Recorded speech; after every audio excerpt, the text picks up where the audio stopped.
So if I could just ask Mr. Arnoff, Dr. Arnoff, if he could push Mr. Plain up to participant. We can work that out, I'm sure, on the back end, but just wanted to let you know. All set. Thank you, Dr. Arnoff. Are you able the to spreadsheet share first? Hey, Do you want the spreadsheet first? Please.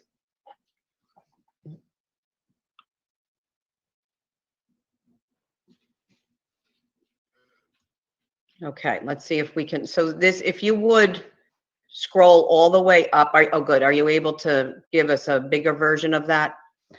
All right, I will look closely on my screen here. So with the assistance of Mrs. Sunderland from the Town Finance Department, Ms. Baker, and our district accountant, Cheryl Argaitis, and Mr. Wilmarth, we have put together a projection based on some assumptions with what expenses we may have. I'll remind everybody that a budget is just a projection, and most districts and businesses and municipalities live in the actuals.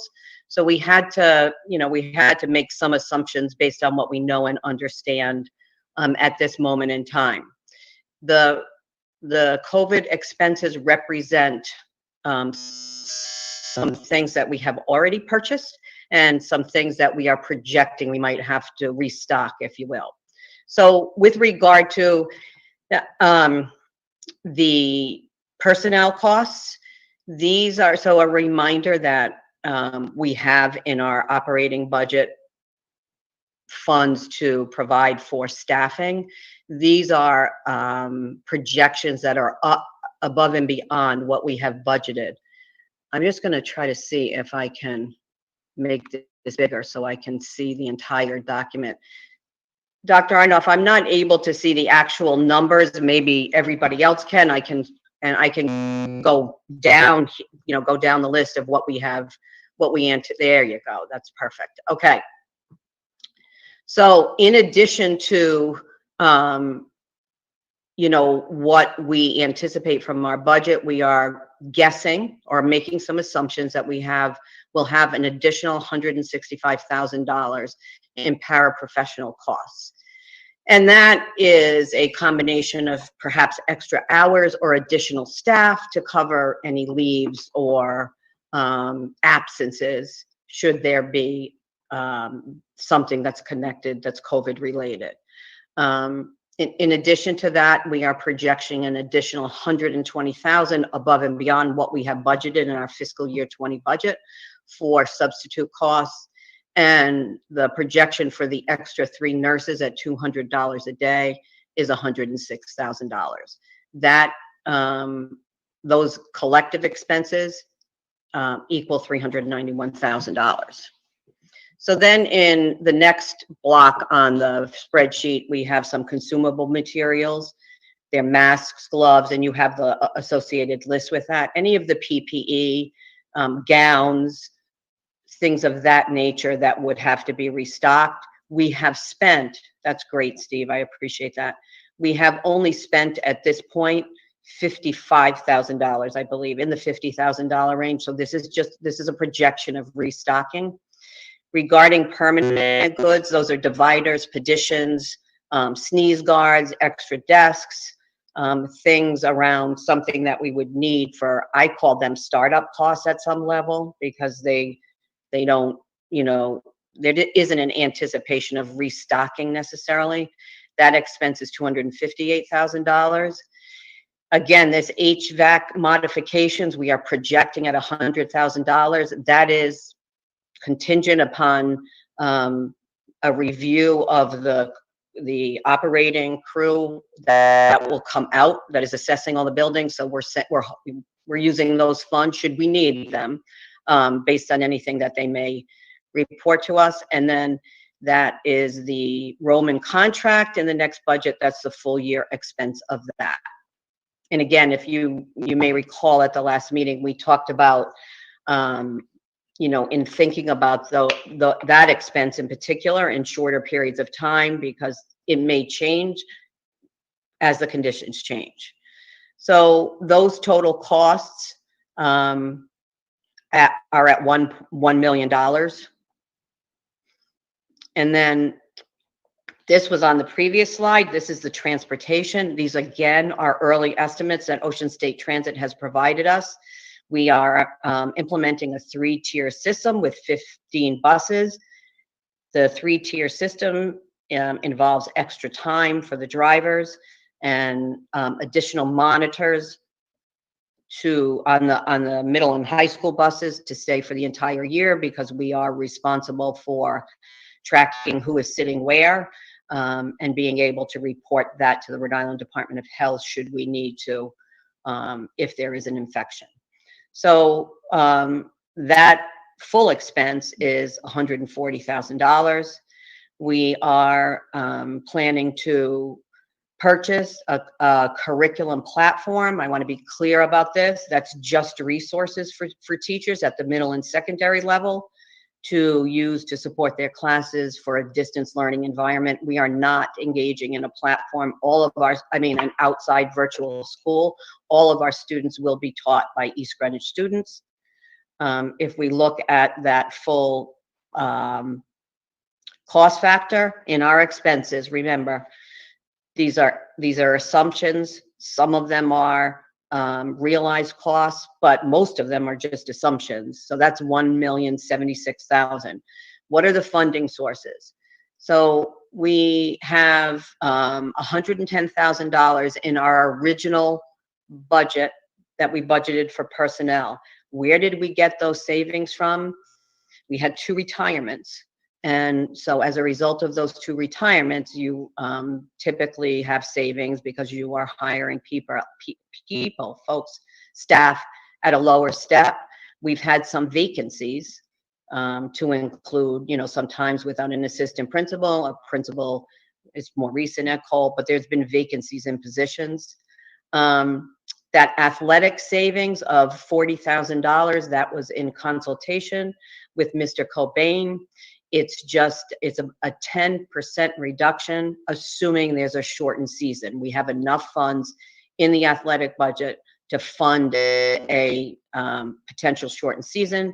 There was $28,000 in field trips at this time. That was transportation for field trips. We don't anticipate being able to do that.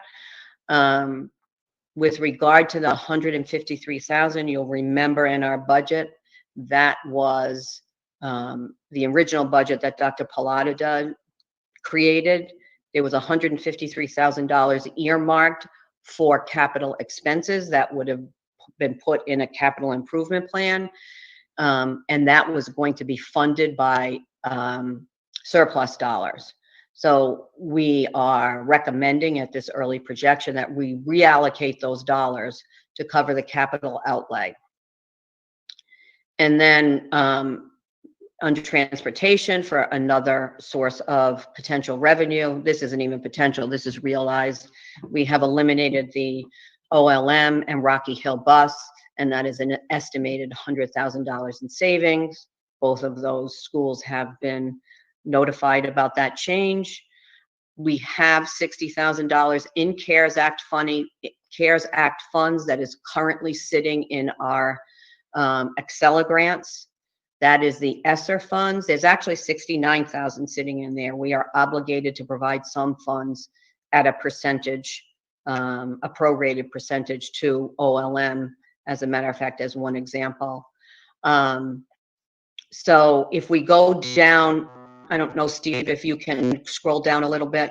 All right, so this gives you, so then in this assumption, we are saying that we could potentially reallocate our unassigned fund balance.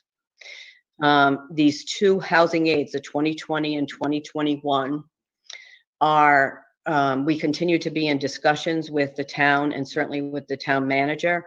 There is a requirement based on an agreement between the school department and the town council regarding reimbursement from housing aid. It is meant to go into capital expenses or the school improvement account. we are having some conversations around if we have some flexibility around that, given the emergency circumstances that we are in. So yesterday, we were able to add this as of yesterday. This is a second source of COVID-related funds, or the CARES Act funds, and that's $83,000 that did finally appear in our grants. I had a conversation briefly yesterday with one of the representatives from RIDE. I asked him several times, are we able to, are these real funds? Mr. Dronzak and I have had several conversations around this. Are we able to use these funds? Or are they going to be reappropriated to 2020 funds? You know, he assured me those funds would be available. We have some purchase service related targeted funds that we had in our budget that are now available. And so as we look at these assumptions for both our expenses and our revenue sources, we are looking at a shortfall of $74,000. So I will say this, you know, this is a projection that we would be open for the full year, and what potential, you know, how would we support those expenses.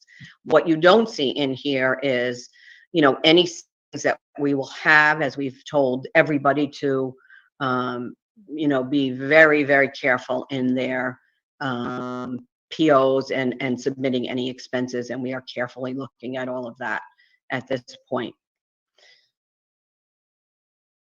And I'll be happy to answer any questions if the school committee has questions.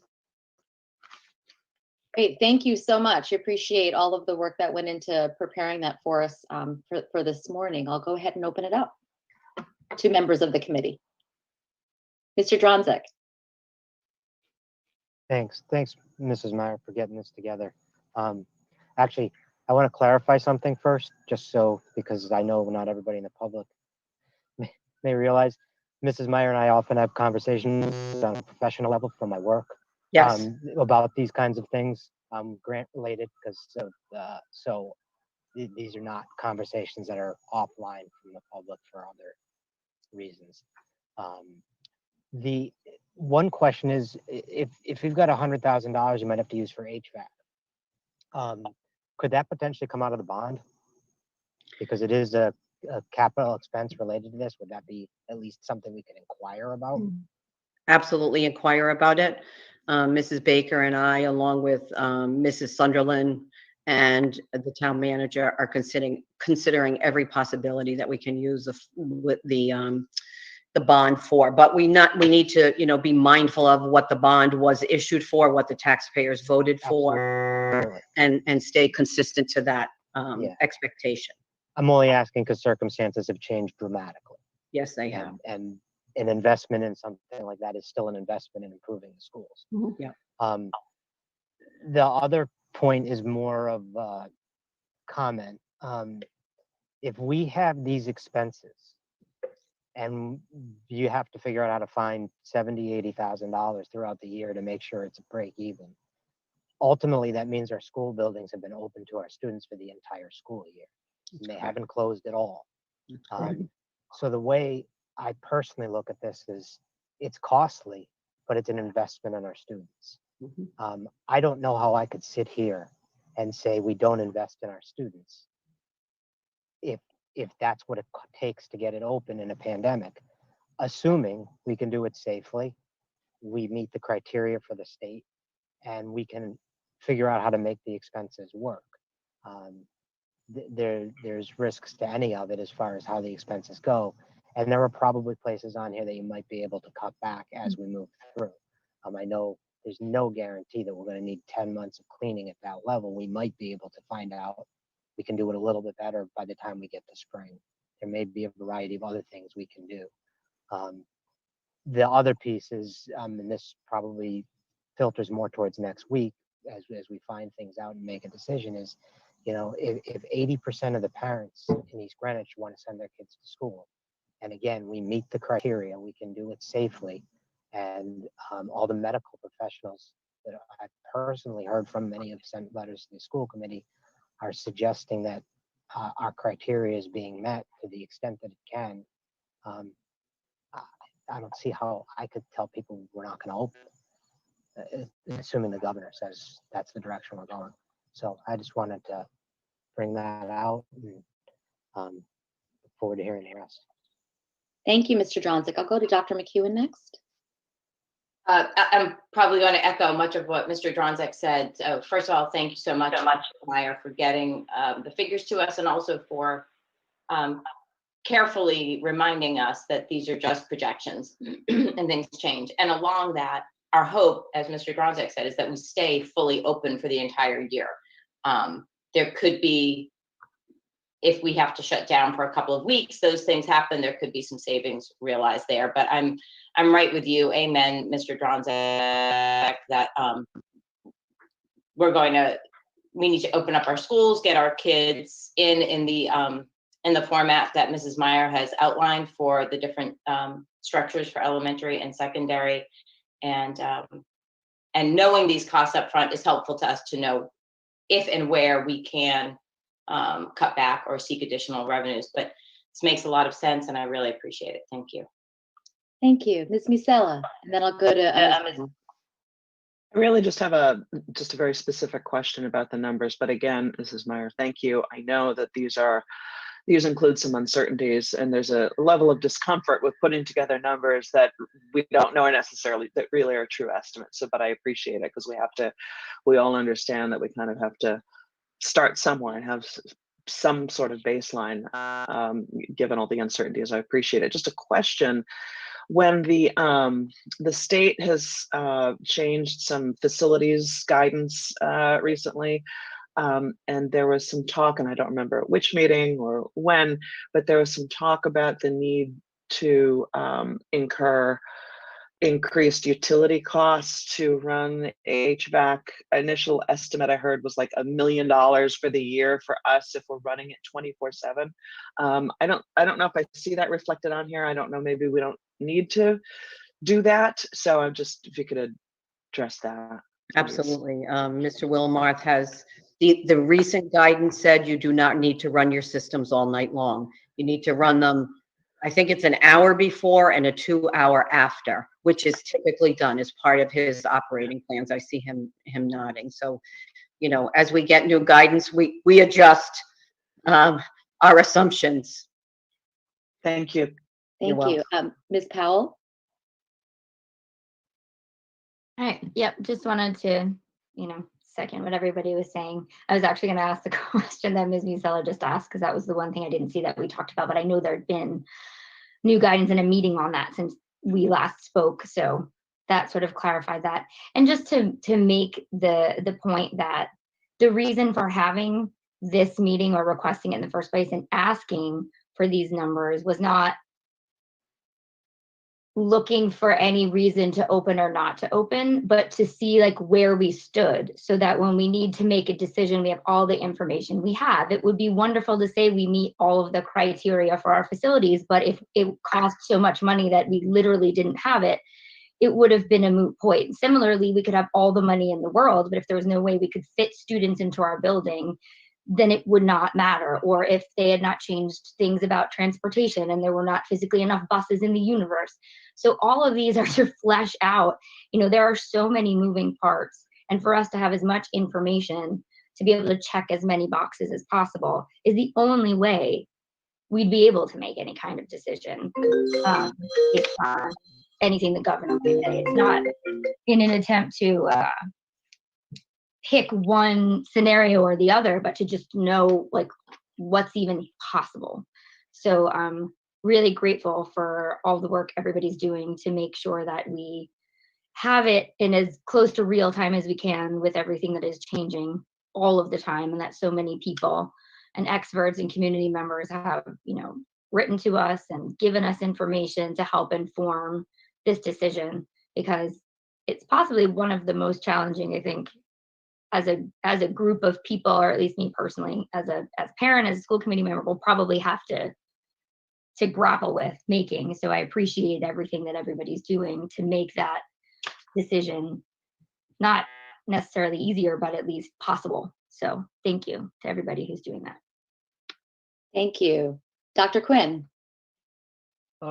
Yes, thank you, Mrs. Meyer, and all of your team that put this together. I think we all realize this is just the best guess at what it's going to be right now, and it's likely to change. And as long as everybody's aware of that, this is really a necessary exercise to get just a ballpark figure of, okay, where do we see this going, right? I just wanted to point out that, you know, when you start talking about 7-figure amounts and that, it tends to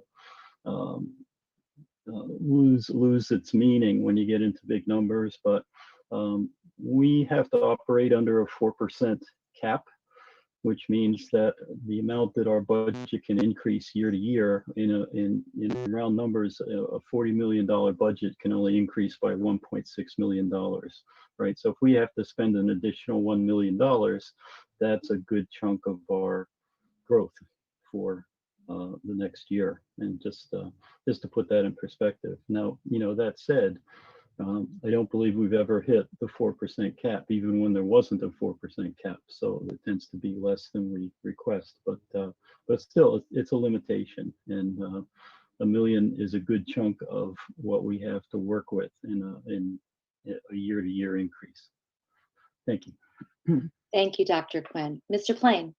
Yeah, thanks for comments from everybody, and agree for the most part. Just one clarification, and I'm glad that Dr. Quinn brought up the cap. The town's obligated to provide us or allocate an amount of money sufficient to run school. So somebody had made a comment, if we don't have enough money, we can't do it. That's not true. The town's obligated to give us, if we run out of money to run schools, the town's required to appropriate that to us. If they have challenges from a statutory perspective, there's mechanisms for exceeding that. I'm extremely confident that our town officials, including our town council members, are currently contemplating this. I know that Mr. Nada is. So I don't want folks to feel like finances will be a barrier to running school or will drive the decision about whether we do a particular model. We're required to have school. And to the extent that the Department of Health and this body deems that we've met the criteria, we'll have school the way we're supposed to have school. And that will get funded by us until we run out, and then by the town. That's how it works. Thank you. Thank you, Mr. Plain. I'll go back to Ms. Powell. Sorry, so, you know, just to clarify, yes, obviously that is the legal construct that is set up to fund schools, but we're still an LEA, we're still a local school district. These are this community's tax dollars, and I think part of this decision was looking at, you know, giving our community also enough information to see, like, these are the costs. Is this how we want to spend our money? Every community is different. If 80% of people in East Greenwich want their children to go to school and our costs are manageable, or even if they're not, like, there is, I guess, I don't want to say community will, but I mean, I've always looked at this as more of like a collective community discussion. It impacts everybody's tax dollars. It impacts all of our children. And, you know, putting it out there to say, these are all of the scenarios, and make that more of a discussion, more of a conversation about the realities and how we as a community want to approach this, as opposed to just, you know, yes, there are obviously statutory guidelines, but that's more what I was talking about when I said, you know, if it costs all of this money, it might not be a cost the community necessarily wanted to invest in that way, or it might. That's the point of these discussions, so that we get to that place where we all feel we're doing the right thing by our schools, our community, our town, everything. That's all I meant. So I'm going to go to Mr. Dronzek and then back to Ms. Misella, and then I'd like to get back to Mrs. Meyer so that she can complete her presentation for us this morning, so that we have the whole scope of things that that are before us this morning. So, Mr. Dronzek. Thanks. I just wanted to well, add to that, but clarify a little. You know, this is the public's money. This is taxpayer money.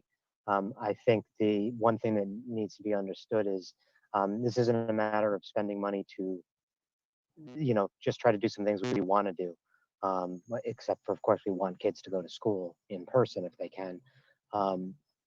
These costs are to meet the requirements that are going to exist if we're going to have kids in school.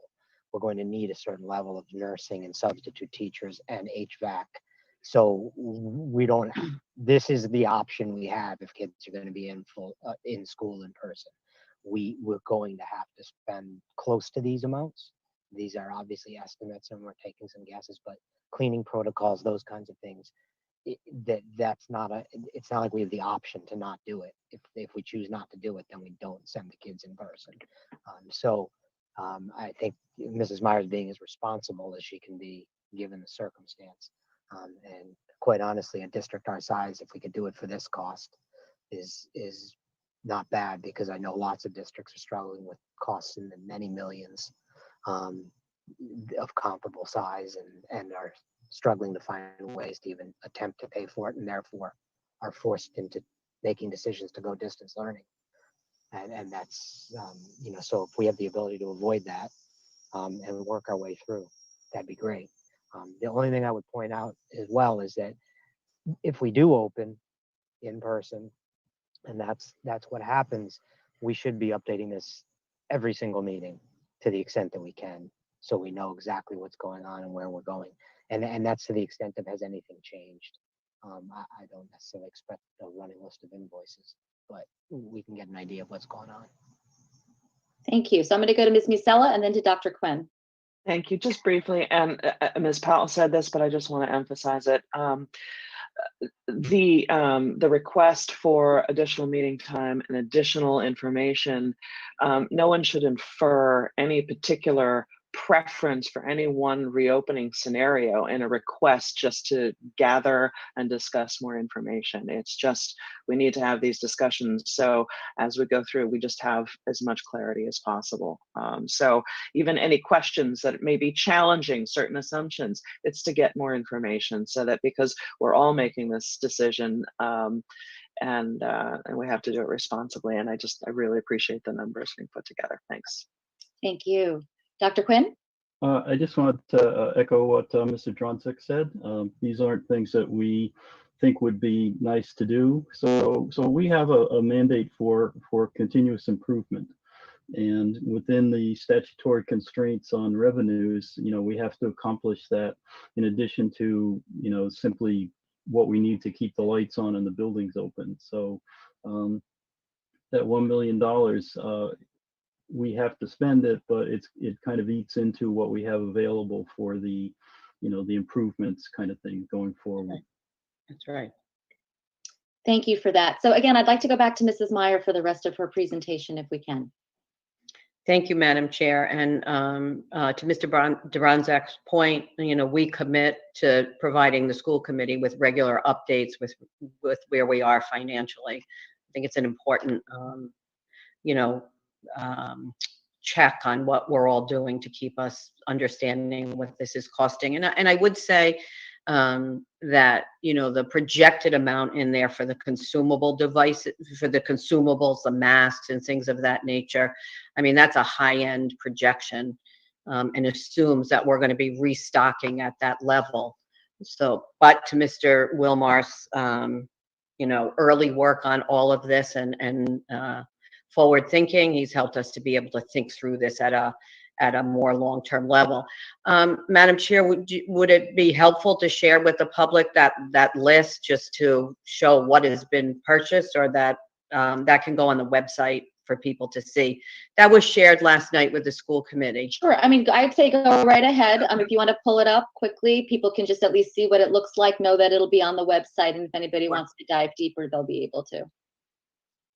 And Dr. Aronoff, I'll wait for you to do that. So this document represents purchases that were made in the fiscal year 20 budget on the top, and then additional purchases that we have already made in the fiscal year 2020. The green notation is what we're referring to as consumables, the masks, the PPE.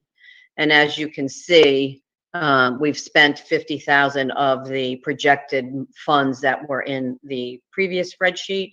And then it does give you a listing of other things that have been part of our reopening planning.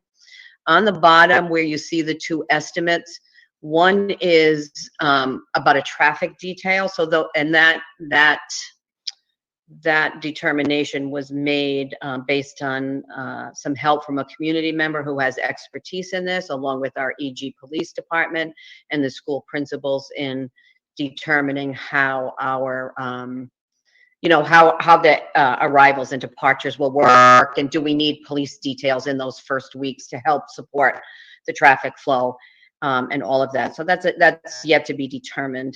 If we can see your email, Dr. Aronoff, just as an FYI. So that's the list. If folks want to see what has been purchased, what I really should add to and thank Mr. Imbruglio and Mr. Garneau and Mr. Burnett Testa, because they have also made shields for the district. In addition to what we have purchased, they have donated 200 shields. So we are grateful for that. And we do anticipate being able to outfit, for lack of a better term, every staff member with a face shield, in addition to all the masking. And I'm happy to answer any questions, or Mr. Wilmarth as well, related to the list of what we have purchased and any restocking aspect. Thank you for that. Does anybody have any questions? Again, it'll be up on the website for members of the public to see. So thank you again for putting that detailed list together for us. You're welcome. And so then that brings us to the third part of your presentation for us this morning, and then we can open it up again for discussion. So after Tuesday evening's meeting, we asked the principals to complete a chart that actually spoke to the actual enrollment in each classroom, considering students that are designated to be distance learning students, so we could have an actual number of students that would be in the classroom setting. I'll remind you that when we spoke on Tuesday night, we spoke about some classrooms that will, at this point in our plans, that will be solely distance learning classrooms based on the number of students or families that had selected that. So if we have 25, as an example, 25 fourth graders and that have selected distance learning and they're from one school, we made a dedicated classroom. In looking at the analysis, and its preliminary analysis, and looking at measuring of rooms that we did preliminarily, yesterday, Mr. Seeker, in a room where there are 19 students at Eldridge, 19 in-person students, you have 6 feet. In a classroom where we are getting to numbers that are 23, 24, 25, we just make the 3 feet mark. And we have, we'll give information to you, we have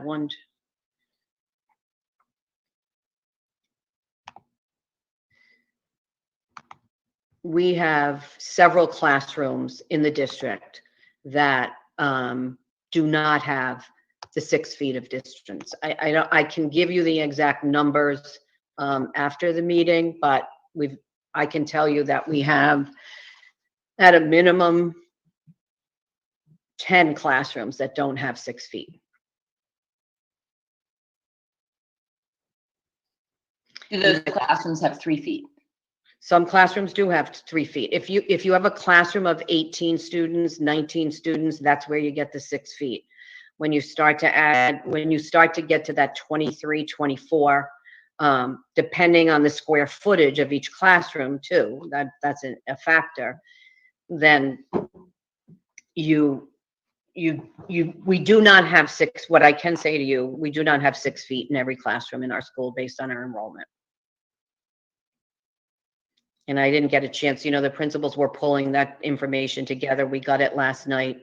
So, I mean, I can give you like more specifics around that, but I'm, can comfortably tell you that we do not have it in every classroom.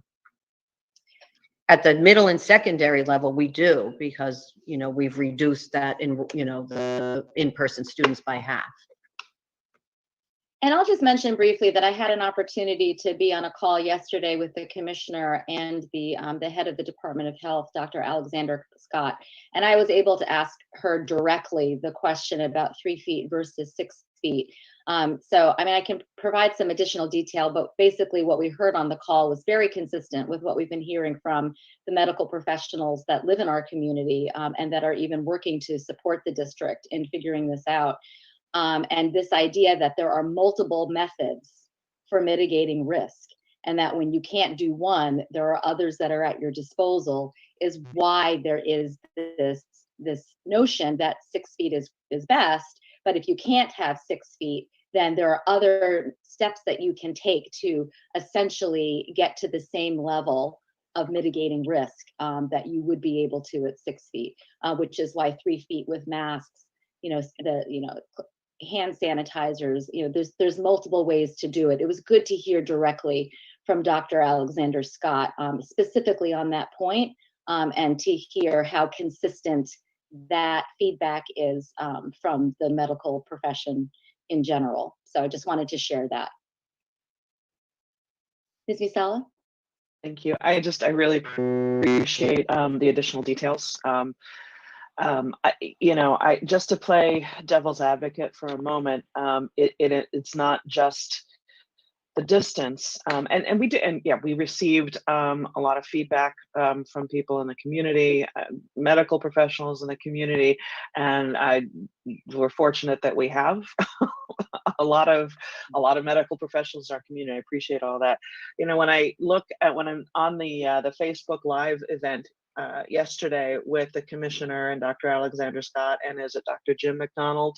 Yes. There, it does get confusing because in listening, and you can go back and listen, Dr. McDonald said specifically 6 feet in the classroom. He didn't say 3 to 6 feet, and he said, one student per seat on a bus, not 36. So the guidance remains conflicting, or the discussions around the guidance remain conflicting, and that's what I struggle with. So what I struggle with is not necessarily the 3 feet per se, but then the number of students that we have to accommodate with the 3 foot distance, because to only talk about 3 feet you really can't do it without also talking about the number of students. And when you look at the studies that have been done, and they're pointing to the daycare study, where the numbers were low, certainly at the beginning, the numbers of students within the stable group.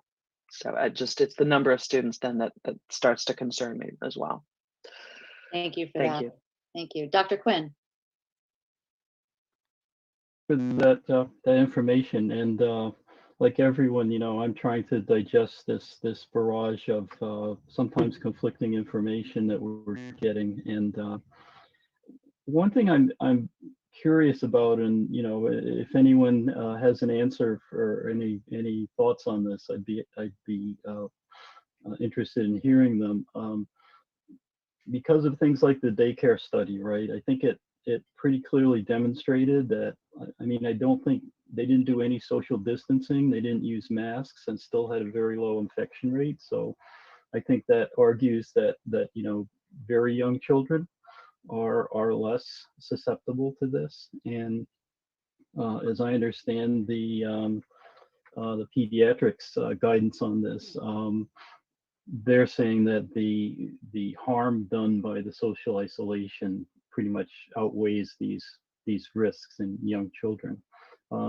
At the same time, by the time you get up to let's say young adults, research I've read says that they pretty much catch and transmit this condition in a way similar to the way adults do.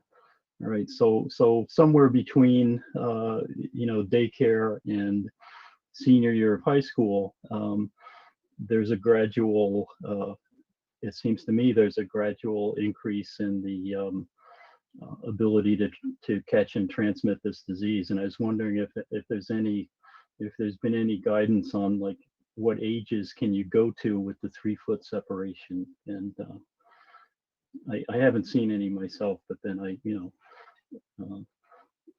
there's lots out there that I haven't seen. Dr. Quinn, I would add that I haven't seen anything specific to aligning that type of study to the feet metrics. Mm-hmm.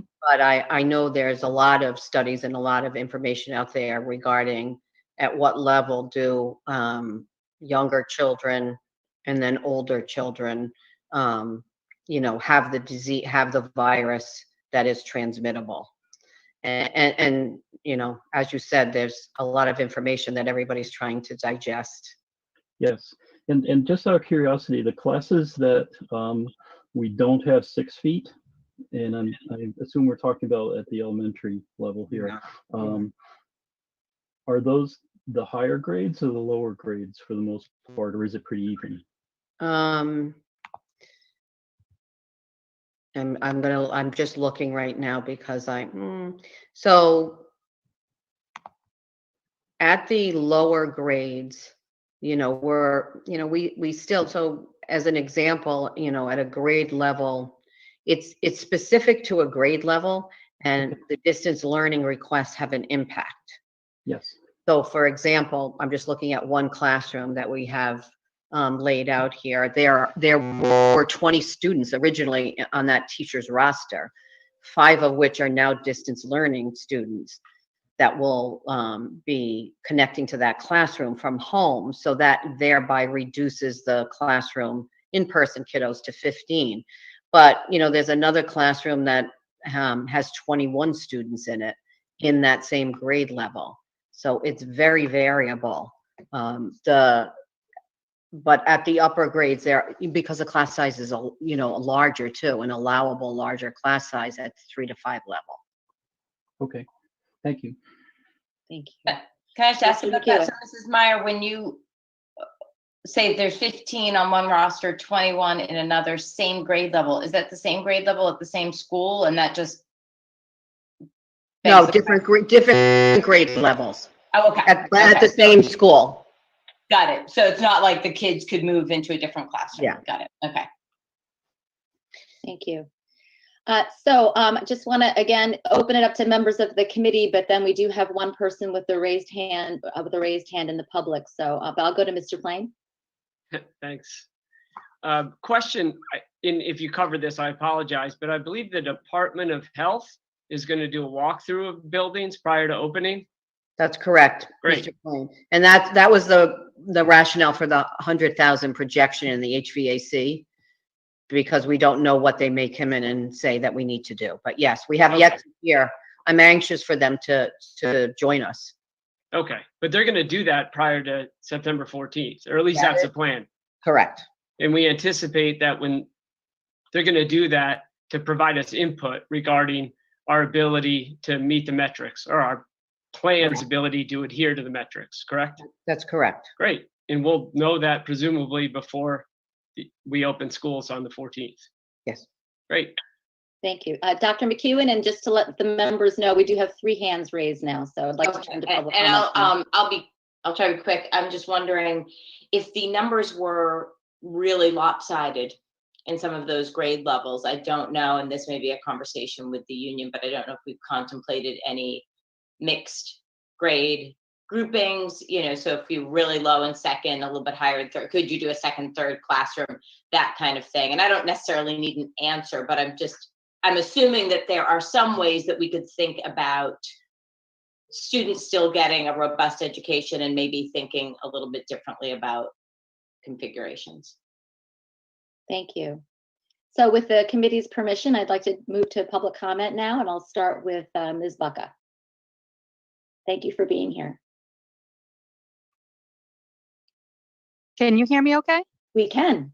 Okay. Hi, good morning. Welcome. Thank you for all of this. I agree that they're all assumptions and we understand that. Reflecting from the special education community, the spring instruction March through June was not effective for some populations of students with disabilities, and some services that were in IEPs that were supposed to be 2-3 days a week for 20 minutes happened maybe once or not at all. And it is the obligation of the school district to provide compensatory services, COVID recovery services for kids who had regression. I didn't hear this reflected in the assumptions of costs this year, and so that is a question I put forth.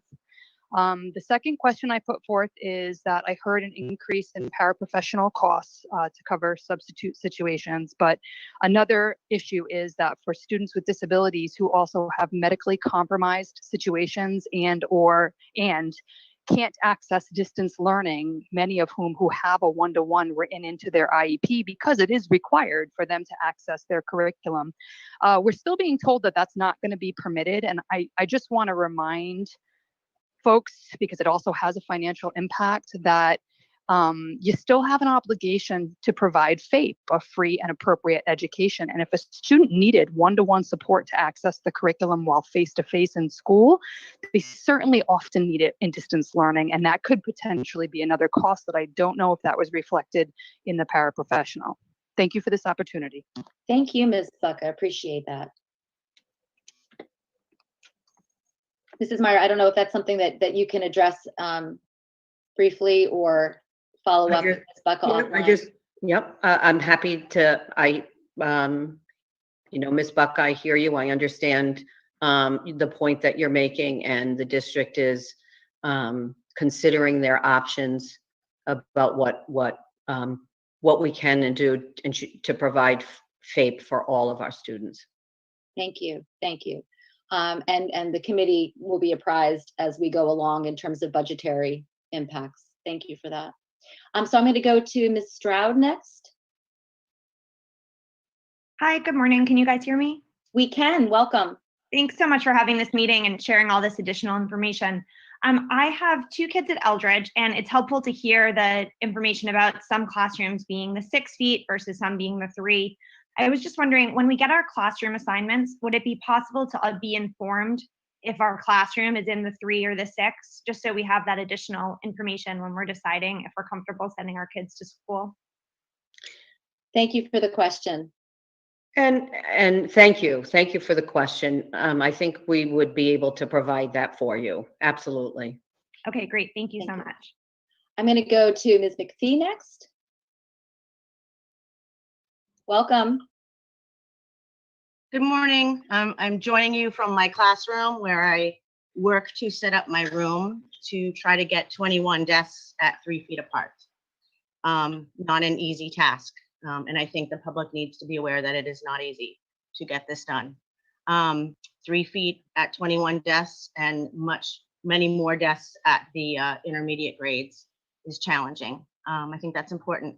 I think it was referred to in this meeting that the information that is received is still very conflicting. The professionals that I speak with and that advise me give me information that's very different than what we often hear from the state. It's conflicting, it's confusing, and that's why teachers are feeling, again, the feeling of uncertainty as we work to try to make sure we are going to educate our students in the most safe environment possible. So again, you will continue to hear from me at these meetings to make sure that everybody knows how the teachers are feeling. We want to teach our students. We wish we could go back the way we did. That's not the situation we're in. And teachers are very concerned. And I think that you all need to hear that as the school committee, and the community needs to understand that, yes, we will go back if that's what we have to do, but it will be with a feeling of great uncertainty and concern for our students. Thank you. We appreciate hearing from you this morning. I'm going to go next to Ms. Giardino. I hope I said that right. Welcome. Yes, thank you. Good morning. Good morning. I was just wondering, I have a actually a 1st grader and a 4th grader. And if it's determined that we're going back 5 full days, are parents going to have the option to send them partial in school and partial keep them home?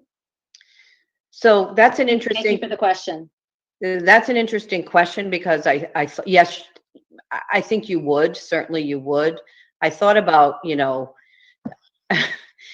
I thought, that would mean that your kiddos would be staying home 2 days a week rather than coming in all days. Is that what you're referring to? Yes. So almost doing a hybrid ourselves. Right. So that would, I guess I would say, what would be the purpose of that from your perspective? I've thought about that. Would you feel like you were limiting their exposure? Yeah, I think, especially for my 1st grader who doesn't do a great job keeping the mask on. Yeah. I think she's going to be, intimidated, first of all, going back to school when she hasn't, she lost a good portion of her kindergarten year, but, keeping the mask on and then just the complete change for her being in that environment. So, as parents, we're trying to think of all the possibilities of how this can work for us. So just throwing that out there. Yeah, and I understand that, I've actually thought about that, just personally, it, in terms of would it lessen the exposure? But I mean, we could certainly have individual conversations with families if, they would like to process that through, how to do that. Yeah, I think, from an exposure standpoint, but also just from, the psychological for the younger kids as well. Yeah, absolutely. Great, thank you. Thank you. And do feel free to follow up with Mrs. Meyer on that directly. Ms. Musella. Thank you. I just, I appreciated that last question because as a practical matter, what we've talked about, even with the ability to have distance learning, I think this whole scenario anticipates that there will be some kids who will not be able to come to school because they're symptomatic, so they wouldn't pass the screening. And these kids will have to, if they're in an in-person classroom, they will, I think the assumption is that they will still participate, but through distance learning in that same classroom. So that kind of speaks to what the last parent was, Ms. Giardino was saying. But on the other hand, I'm sure it would be problematic if you add sort of a choice thing. So you've got kids in and out physically on top of kids who may be symptomatic or sick in and out. And so that type of fluctuation could be challenging. Anyway. Thank you for that. We have one last, we have two hands up, and I'd like us to be able to wrap up by 9 if we can. So I'm going to go to Dr. McEwen. I'd like to take the two remaining members of the public that wish to speak, and I think this has been very helpful this morning. Just to be quick, I would just advise anybody who's calling in, if we're talking about individual students and choices to be made with the teacher and the principal in the school, that really, I believe, should be, I hope you all agree, should be taken offline. I don't think we want to be having conversations about individual children and individual family decisions in this public forum. I think the questions are well intended, but I just don't want to blur lines about what should be taken offline with the right administrators. Thank you, Dr. McEwen. So our two last public commenters today, I'm going to go to Mrs. Daly first. Welcome. Good morning. Thank you so much for everything that you guys are doing. Sincerely appreciate it. I know it's a lot of work. I have a question about the HVAC. So obviously,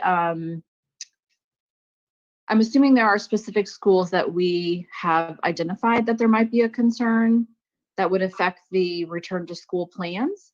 But if school plans are announced on August 31st, and then the state comes in with HVAC concerns, is it right to assume then that the concerns that they might have would cause the school to have to go into full distance learning at that time? Thank you for the question.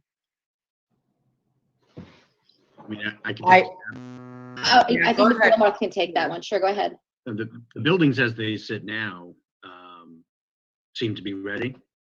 The HVAC systems in all of our buildings are up to the minimum building codes as to when they were built.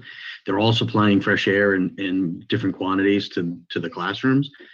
And I think the process that we're going through on our own, and then will be double checked by the state, is to confirm that the classrooms are all ready to go, and identify potentially some areas in the building where we might not have the correct amount of ventilation, and come up with strategies to either increase the ventilation or change the air with an air purifier or something of that nature. So it would be over the course of the next 3 weeks, there may be an office in a school that was not meant to be an office, and that isn't being supplied with any fresh air, and it doesn't have a window, and we would have to do something about that or not use that classroom.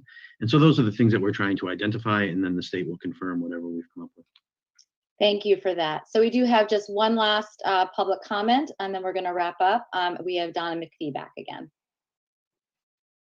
One thing I forgot to mention, and then it was just talked about again, with regard to the Department of Health doing the walkthroughs, I have asked Superintendent Meyer to please include me in the walkthroughs. I think a good team would be for the chair of the school committee, the superintendent, obviously Mr. Wilmar with his expertise, and the building administrator to be part of those walkthroughs so we know exactly what they are looking at and what their findings are.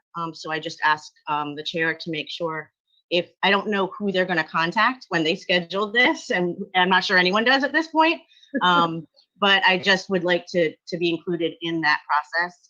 And I do think it should be several of us to make sure we all have the same information. So thank you. I appreciate the suggestion. Thank you very much. All right, that completes public comment. Do any other members of the committee have anything else they want to ask or say before we adjourn? Again, I just want to thank Mrs. Meyer and everybody who contributed to the work to provide us with the additional information, and to just say that we'll be back again on September 1st to continue to discuss this, and hopefully by then we will have the determination or the recommendation from the state. Dr. Quinn, did you want to jump in before we sign off? Yeah, just one quick comment. I want to say that, of course, we're all concerned about the safety of students, and that's kind of mostly what the attention's been focused on. But we also have to consider the safety of the faculty and staff, and we're not blind to that. These people are being asked to take risks, and again, I think we just have to have an open, honest discussion with them in the loop on this. Thank you. 100%. Thank you so much for that, Dr. Quinn. And with that, I will again thank everybody for taking the time out of your morning to join us this morning, and I will entertain a motion to adjourn. So moved. So moved by Mr. Plain. Second. Seconded by Dr. McEwen. Any discussion? All those in favor? Roll call vote, please. Allison Powell. Aye. Carolyn Mock. Aye. Ann Musello. Aye. Jean Quinn. Aye. Jeff Dronzek. Aye. Lori McEwen. Aye. Matt Plain. Aye. The ayes have it. We are adjourned. I'll see you all on September 1st. Have a great day and a great weekend, everyone. Bye.